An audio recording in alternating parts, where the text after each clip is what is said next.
कबीर आश्रम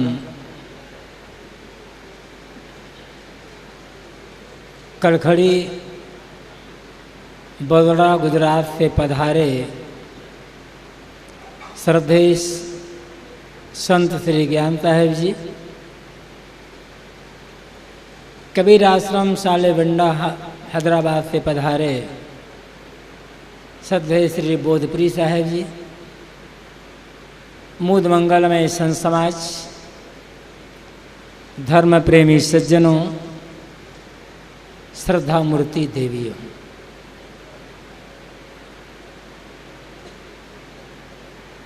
सदगुरु कबीर की एक पंक्ति कहूँगा, उस पर थोड़ा सा निवेदन।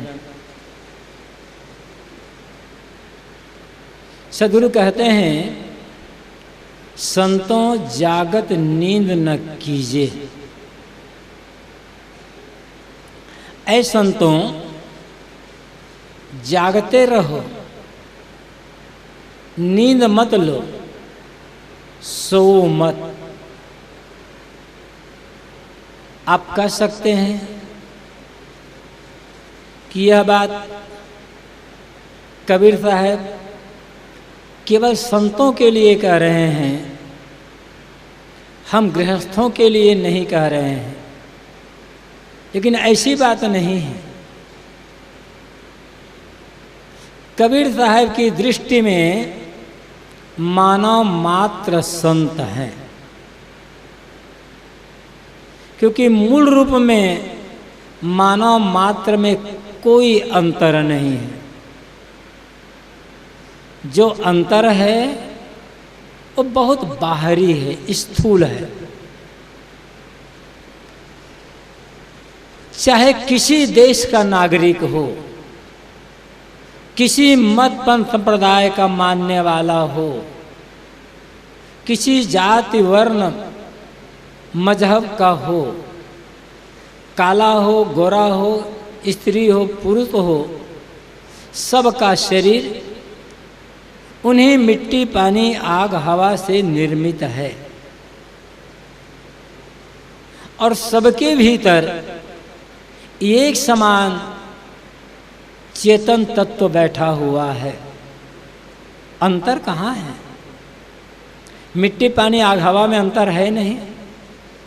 चेतन जीव में भी अंतर नहीं है, क्योंकि जो सबके भीतर जीव बैठा हुआ है, चेतन बैठा हुआ है, जो राम या ब्रह्म बैठा है, वो शांत स्वरूप है, मूल रूप में शांत है। अपनी गलत आदतों के कारण,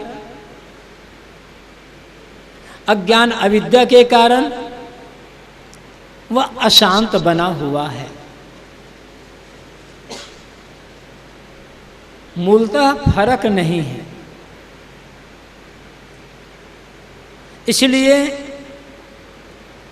सदगुरु कबीर की दृष्टि में मानव मात्र संत हैं। आप सब संत हैं। आवश्यकता है अपने उस संतत्व को पहचानने की और पहचान कर उसमें जीने की। उसी पहचानने के लिए सदगुरु कबीर कहते हैं, जागो संतों, जागत नींद न कीजिए। नींद मत करो, जागो। जागने का अर्थ क्या है और सोने का अर्थ क्या है? जागने का अर्थ है सावधान रहना, जो करना पूर्ण होश हवास में करना, विवेक पूर्वक करना। सोने का अर्थ है असावधान हो जाना, गाफिल हो जाना, असावधानी पूर्वक बात व्यवहार करना।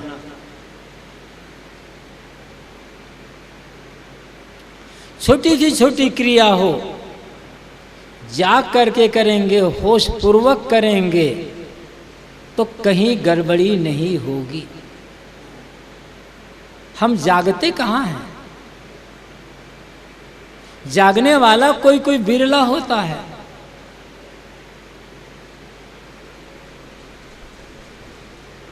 बाकी हम सो रहे हैं अज्ञान की नींद में, मोह की नींद में, अविवेक की नींद में, और सोए हुए व्यक्ति को ये पता नहीं चलता है कि मैं क्या कर रहा हूं और मुझे क्या करना चाहिए। इसलिए जागें, होश में जिएं। यदि हम होश में जिएंगे तो क्या हमारी जबान से गलत बात निकलेगी? कटु, अश्लील, निंदा, चुगली, गाली, झूठ, ये शब्द निकलेंगे?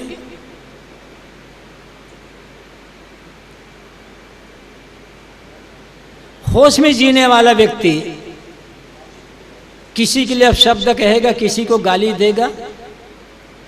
कोई भी आदमी बड़ा सा बड़ा विद्वान क्यों ना हो, जिस समय गाली दे रहा है वो सोया हुआ है, बेहोशी में दे रहा है, होश में नहीं दे रहा है। खाने बैठो, होश पूर्वक खाओगे तो कभी ज्यादा नहीं खाओगे, गलत नहीं खाओगे, समय वृद्ध नहीं खाओगे, उतना ही खाओगे जो शरीर के लिए आवश्यक है, सुपाच्य और संतुलित है। होश पूर्वक सोचेंगे तो कोई गलत बात सोचेंगे? ईर्ष्या द्वेष की बात सोचेंगे? सुबह मैं नहीं कहा था, हम मनुष्य हैं, हमारे पास मन है और हमारा मन हर समय कुछ न कुछ सोचता रहता है। क्या सही सोचते हैं? हम भगत हैं, सत्संगी हैं, धार्मिक हैं, पुजारी हैं, साधु हैं, महात्मा हैं, ज्ञानी हैं, गुरु हैं, अब पता नहीं क्या क्या हैं। क्या कभी अपने मन पर ध्यान दिया है, निगरानी किया है?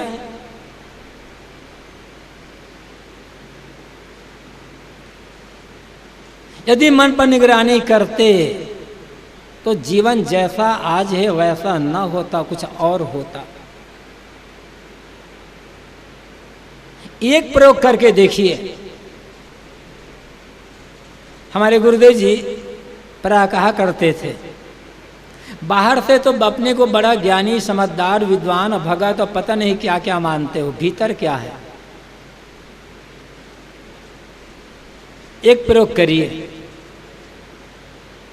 अकेले बैठ जाएं, कहीं भी हो, अपने घर में, अपने कमरे में फाटक बनकर अकेले बैठ जाएं, छत पर अकेले बैठ जाएं, कहीं चले जाएं, मात्र आधा घंटा। और आधे घंटे में जो जो ख्यालात, जो जो विचार मन में उड़ते जाएं,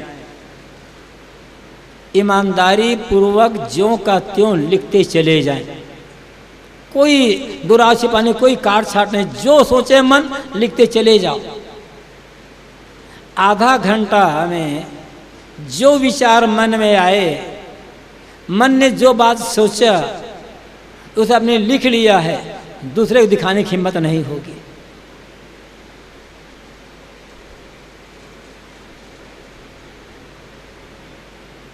कितने धोखे में हम जी रहे हैं।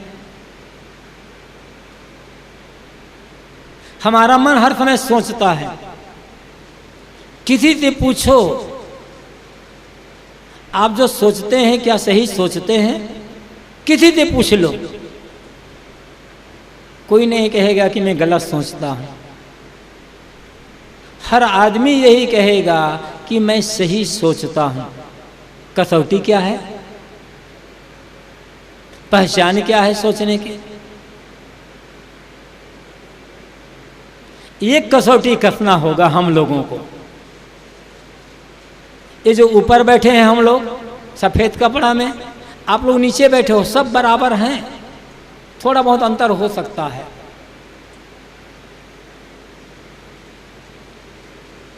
एक कसौटी में कसें।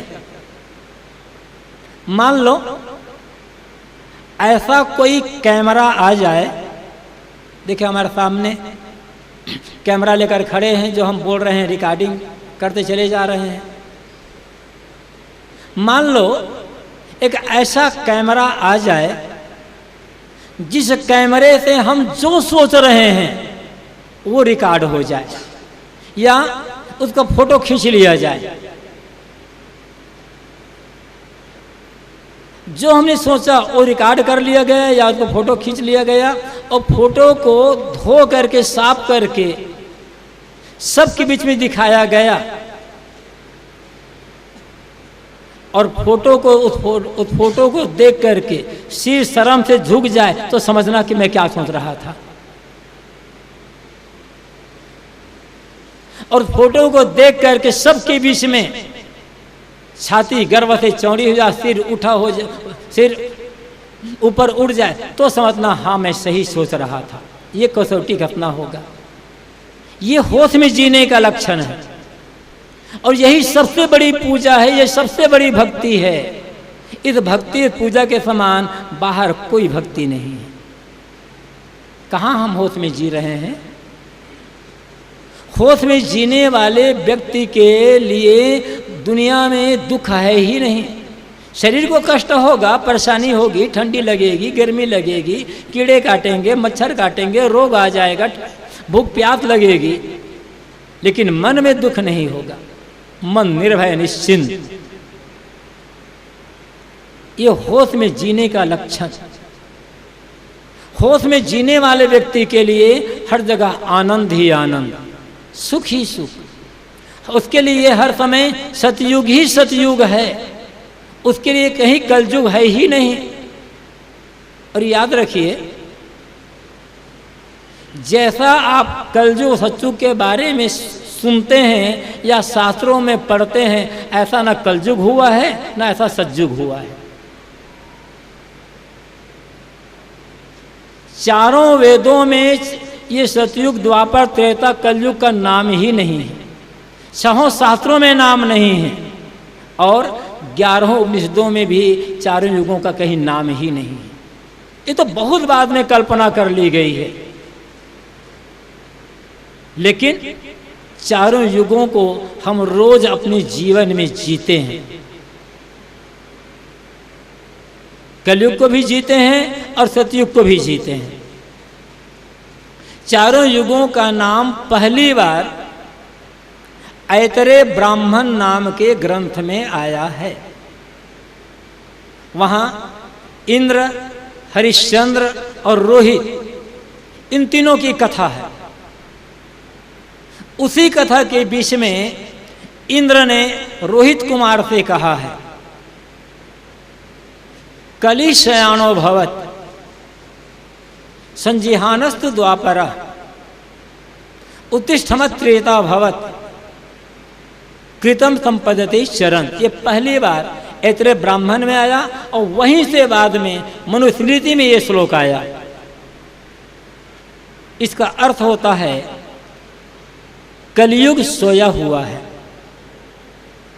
द्वापर जागा हुआ है, त्रेता खड़ा हुआ है, और सतयुग चल रहा है। भावार्थ क्या है? जब आदमी, कोई भी आदमी हो, जब आदमी आलस्य में, प्रमाद में, मूढ़ता में, निद्रा में गाफिल हो जाता है तो वो कलयुग में जी रहा है। उसके लिए हर समय कलयुग ही कलयुग है। जिस समय मन उत्तेजना से भरा है, प्रमाद से भरा हुआ है, विकारों से भरा हुआ है, अशांत है, उस समय आदमी कलयुग में जी रहा है। और जब आलस्य का, मूढ़ता का, प्रमाद का त्याग कर दिया, जाग गया, मन की जो उत्तेजना है, मन के जो विकार हैं, उसको छोड़ दिया, तब वह द्वापर में चला गया। जागा है तो द्वापर में चला गया, और जब नहा धोकर तैयार हो गया, सांस संवार करके फूटकर खड़ा भी हो गया, तब वह त्रेता में चला गया। और जब किसी लोक मंगल के काम में लग गया, किसी सेवा के काम में लग गया, तो सतयुग में चला गया। जब ज्ञान में, प्रसन्नता में, विवेक में जी रहा है, मन आनंद से भरा हुआ है तो सतयुग में जी रहा है। ये पहली बार ऐतरेय ब्राह्मण में कहा गया है। और चारों बातें हमारे जीवन में रोज घटित होती हैं। मरने के बाद या इतने दिन के बाद सतयुग आएगा, इस धोखा में न जिए। सतयुग को आज अपने जीवन में कैसे उतारना है यह सोचे, यह आपके हाथ में है। इसी के लिए धर्म है, इसी के लिए भक्ति, इसी के लिए ज्ञान, इसी के लिए साधु संगत। तो जो होश हवास में जीता है उसके लिए हर समय सतयुग ही सतयुग है। उसे डरने की कोई जरूरत नहीं है, उसे भयभीत होने की जरूरत नहीं, क्योंकि भीतर का डर, भीतर का भय खत्म हो चुका है, क्योंकि होश में जी रहा है। परमात्मा साहब कहते संतों जागत नींद न कीजिए। ऐ संतों जागते रहो, सब समय सावधान रह जाओ, होश हवास में रहो। छोटी छोटी क्रिया को होश पूर्वक करो, कभी भी गाफिल मत हो, लोभ में मत पड़ो, उत्तेजना में मत पड़ो, भय में मत पड़ो। जब जब हम लोभ में आ जाते हैं, खाने बैठे, खाने के बाद इसलिए आती है कि रोज हमें खाना पड़ता है, एक बार नहीं, 2 बार 3 बार। खाने बैठे आपके मन के अनुकूल चीजें आ गई जो आपको बहुत पसंद है, खुश हो गए और ज्यादा खा लिए, मतलब आप सो गए। सोया हुआ आदमी ज्यादा खाएगा, जागा हुआ आदमी कभी ज्यादा नहीं खाएगा, क्योंकि विवेक पूर्वक जा। क्योंकि होश में जीने वाला आदमी, जागा हुआ जा करके जीने वाला आदमी जीने के लिए खाता है, क्योंकि जीना मजबूरी, जीना इसलिए खाना मजबूरी है। तो जागा हुआ आदमी जीने के लिए खाता है, सोया हुआ आदमी खाने के लिए जीता है।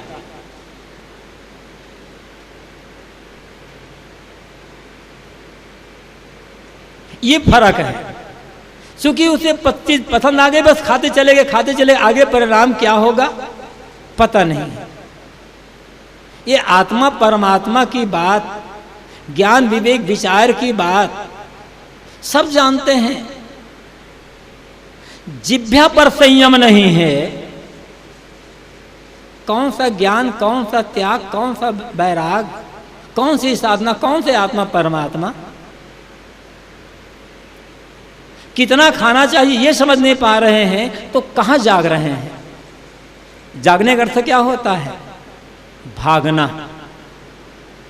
सदगुरु कबीर ने बीजक में कहा है, जो जागल सो भागल हो रमैया राम, सोवत गैल बिगोय हो रमैया राम। ऐ रमैया राम, जो जागता है वो भाग जाता है। कहाँ भागता है? घर से भाग जाता है कि गांव से भागता है कि देश से भागता है? कहाँ से भागे? कि दुनिया से भागता है। भागने का अर्थ क्या है?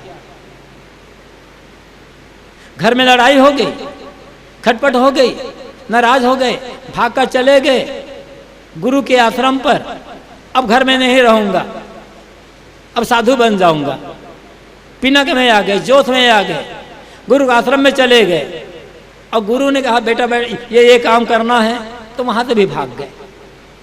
घर में हुआ खटपट और चल बाबा के मठ पर, और मठ में बताया काम तो बंदे रमता राम। ये भागने का काम नहीं चलेगा। जाओगे कहां भाग करके? साहब कहते जो जागल सो भागल। किससे भागना है? अपने दोषों से, अपने दुर्गुणों से, अपनी गलत आदतों से भागना है। ये मन में जो छलकपट है, मन में जो मोह माया है, राग रंग है, प्रपंच है, दुनियादारी, इससे भागना है। गोस्वामी तुलसीदास जी ने मानस में कहा है, यही जग जामन जाग ही जोगी, परमार्थी प्रपंच वियोगी। जान ही तब ही जीव जग जागा, जब सब विषय विलास विरागा।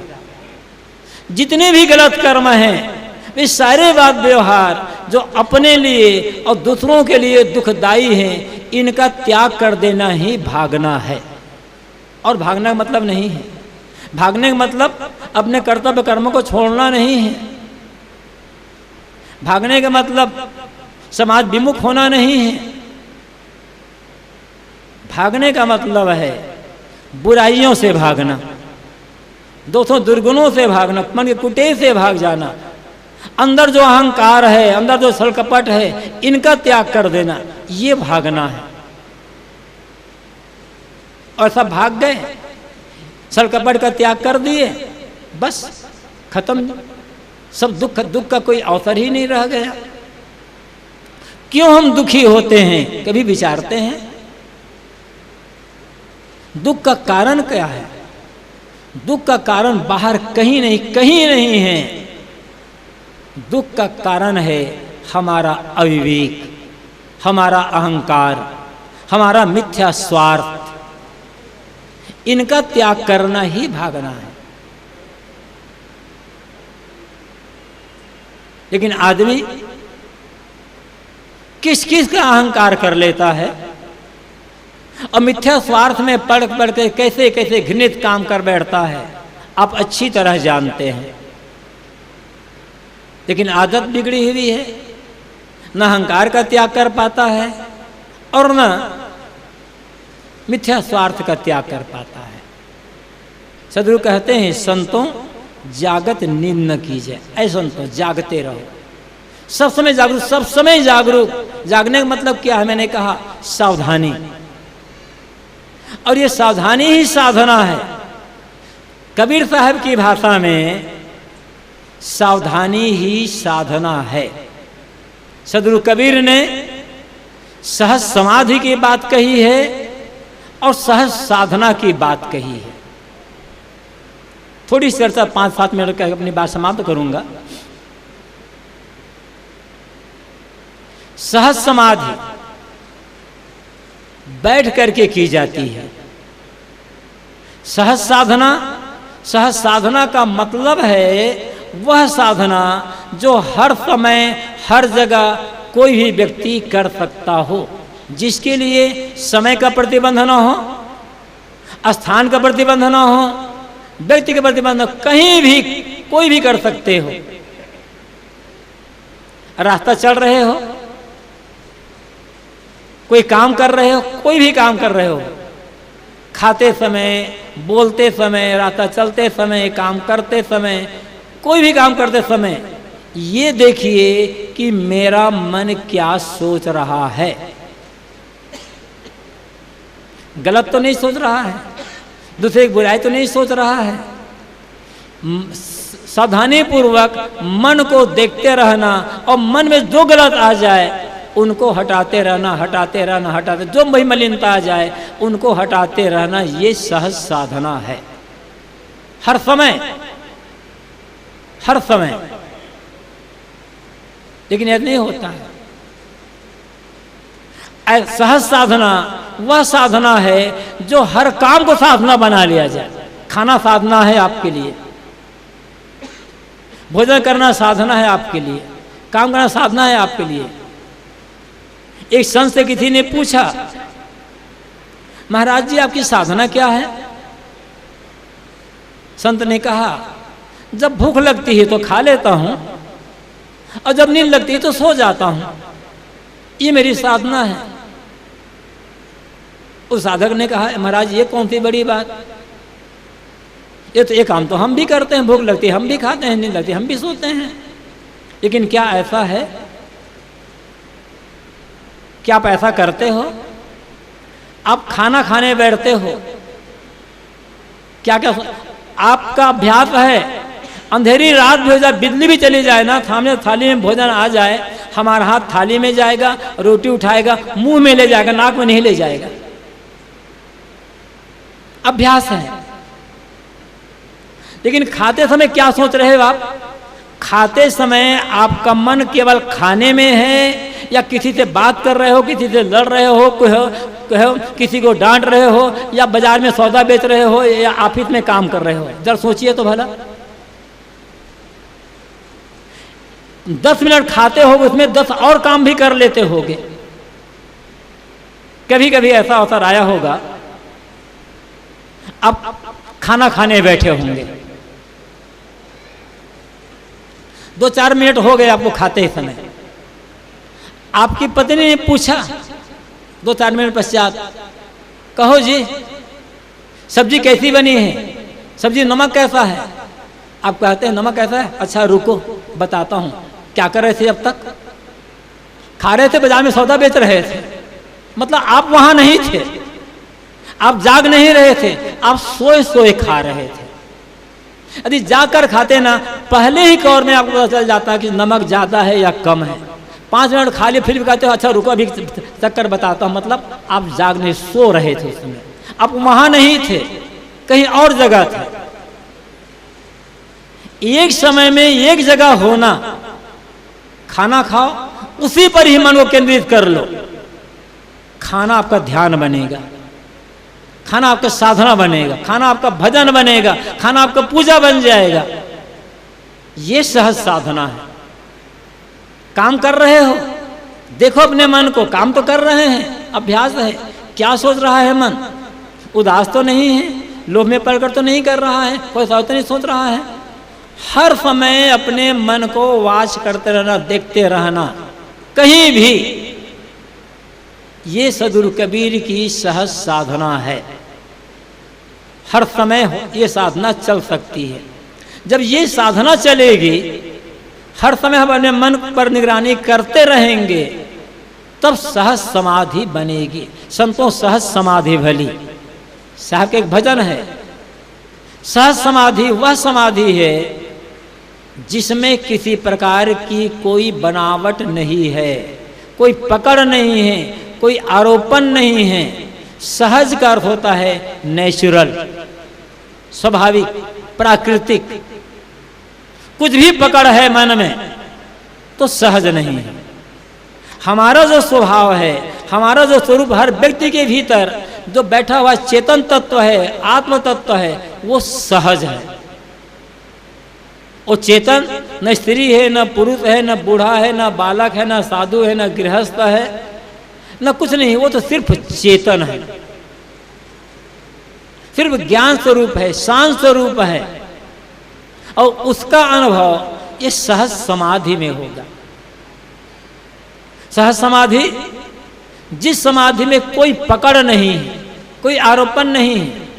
ये बात अलग है कि समाधि काल के शुरुआत में जब हम प्रारंभ करते हैं, ध्यान की शुरुआत करते हैं, तो उस समय हमें एक पकड़ की आवश्यकता होती है। क्योंकि हमारा मन बहिर्मुख है, चंचल बना हुआ है, भटका हुआ है। उस भटके हुए मन को, दुनिया में घूमते हुए मन को, चंचल मन को एकाग्र करने के लिए कुछ पकड़ की आवश्यकता होती है, एक खूंटे की आवश्यकता होती है। चाहे आप सांस देखो, चाहे ज्योति देखो, चाहे बिंदु देखो, चाहे नाद सुनो, चाहे गुरु का, अपने इष्ट का ख्याल करो। ये शुरुआत में है, लेकिन ये ध्यान नहीं है, इसमें पकड़ है। अभ्यास करते करते जब सारी पकड़ छूट जाए और मन पूरी तरह से शांत हो जाए, मन पूरी तरह से मौन हो जाए, कोई चिंतन नहीं, कोई विचार नहीं, कोई ख्याल नहीं, एब्सेंस ऑफ थॉट्स। सहज समाधि का मतलब होता है एब्सेंस ऑफ थॉट्स। जब कोई थॉट्स ही नहीं है, कोई विचार ही नहीं है, तो कौन है? आप हैं। सारे विचार शांत हो गए तो विचार करने वाला तो नहीं शांत नहीं होगा ना, वो तो रहेगा ना। वो आपकी सत्ता, वो आपका स्वरूप। तो सहज समाधि का मतलब क्या है? मन का पूरी तरह से मौन, शांत हो जाना। हजारों साल पहले महर्षि कपिल ने यही कहा था, ध्यानम निर्विषयम मनः। ध्यान क्या है? उसको आप ध्यान कहो, समाधि कहो, बात एक ही है। कबीर साहब ने ध्यान और समाधि दोनों को एक अर्थ में प्रयोग किया है। उन्होंने सहज समाधि की बात कही और सहज ध्यान रहो, सहज ध्यान रहो। बीजक में यहाँ कहा कि सहज ध्यान रहो, वहाँ कहा सहज संतों सहज समाधि भली। तो कबीर साहब की भाषा में ध्यान और समाधि दोनों एक ही बात है। योग दर्शन की भाषा में ध्यान और समाधि अलग अलग है, लेकिन वो भी कहने का तरीका है। तो सहज समाधि वह समाधि जिसमें कोई पकड़ नहीं, केवल सत्ता मात्र, आत्मा, अपना आप रह जाना, उसमें हो जाना, वो जागना हो जाएगा पूरी तरह से। उसी के लिए जागना है। वहां पहुंच गए, कोई दुख नहीं, आप वो सोते हैं। जब आपकी गाढ़ी नींद लग जाती है, पूरी गाढ़ी नींद लग गई, आपको पता रहता है कि मैं कहां सोया हूं, खाट पर या बिस्तर पर कौन कौन मेरे पास सोए हुए हैं, घर में कौन कौन है। कुछ देर के लिए आप सब कुछ भूल रहे हैं। जब तक जाग रहे हैं तब तक नींद नहीं लगी है, जब तक ख्याल है, जब तक सोच रहा है, मन कुछ विचार रहा है, तब तक नींद नहीं है। जब मन सोचना एकदम बंद कर दिया, आप नींद में चले गए। 4-6 घंटे की नींद कितनी सुखद होती है, कितनी प्यारी होती, कितनी शांतिदायी होती है। वो नींद ना मिले आपको तो बराबर जागते रहो, बराबर जागते रहो, सप्ताह भर तक, 10 दिन तक जागते रहो। ये दुनिया का जो आनंद है, दुनिया के भोग है, वो सब भोगते रहो, नींद ना लो, पागल हो जाओगे। तो 4-6 घंटे के लिए हम सब कुछ भूल जाते, कितनी शांति रहती है। लेकिन वो अवस्था है। समाधि का अभ्यास जागते जागते, जागृत काल में किया जाता है। और उसका अर्थ वो कब होगा, जब हम जीवन के प्रत्येक क्रियाकलाप को होश पूर्वक करेंगे, गाफिल होकर नहीं, सावधानी होकर करेंगे। इसलिए साहब कहते हैं, संतों जागत नींद न कीजिए। ऐ संतों जागते रहो, पूरा जीवन होश में बिता, सावधानी हटी, दुर्घटना घटी। ये आपने देखा होगा, रेलवे यार्ड में प्राय लिखा हुआ, वहां दुर्घटना घटे या न घटे, हमारे अंतःकरण के यार्ड में तो बराबर दुर्घटना घट रही है। थोड़ी सावधानी हुई, मन कहां से कहां चला गया। अभी अच्छी बात सोच रहे थे, 1 सेकंड में मन पता नहीं कैसे कैसे नरक की बात सोचने लग गया। ये भीतर का जो नरक मिटे, यही जागना है। और नरक क्या है, कुचिंतन, हमेशा मन का विकारों में डूबे रहना, बाहर दुष्कर्मों में डूबे रहना, गलत कर्मों में डूबे रहना, और मन का कुचिंतन में डूबे रहना, ये सोना है। मन का आत्मचिंतन में, आत्मविवेक में जागृत रहना, लगे रहना, और बाहर जो करना होश पूर्वक करना, ये जागना है। और जो जाग गए तो पूरा का पूरा दुख खत्म हो गया। इसी जागने के लिए ही धर्म है, भक्ति है, पूजा है। इसी जागने के लिए स्वाध्याय है, साधु संगत है, सत्संग है। हमारी नींद किसी प्रकार से तो खुले, और जब नींद खुल जाएगी तो कोई दुख जीवन में रह नहीं जाएगा। बाबू गुरुजी ने और उनके परिवार वालों ने ये सत्संग कार्यक्रम का आयोजन किया, क्यों? जगाने के लिए, स्वयं जागना है और दूसरों को जगाना है। बाबू गुरु और उनके परिवार वालों को हमारी ओर से, संत समाज की ओर से बहुत बहुत धन्यवाद, शुभकामनाएं। और उनसे ज़्यादा शुभकामनाएं आप लोगों को कि आप समय निकाल करके आए और संतों के विचारों से लाभ लिए। बाबू गुरु ने तो खर्चा कर दिया, आप लोग ना आते तब वो खर्चा का कोई मूल्य नहीं होता। आप सबको बहुत बहुत धन्यवाद। और स्वाध्याय, सत्संग, धर्म का काम करते हुए पूरा जीवन जाकर के व्यतीत करें, कहीं गाफिल ना हो, नींद में ना लें। जितना जागेंगे उतने जीवन को सही ढंग से समझ पाएंगे और जीवन को प्रसन्नता से जी सकेंगे। आप सबको पुनः पुनः धन्यवाद देते हुए अपनी वाणी को यहीं पर विराम देता हूँ।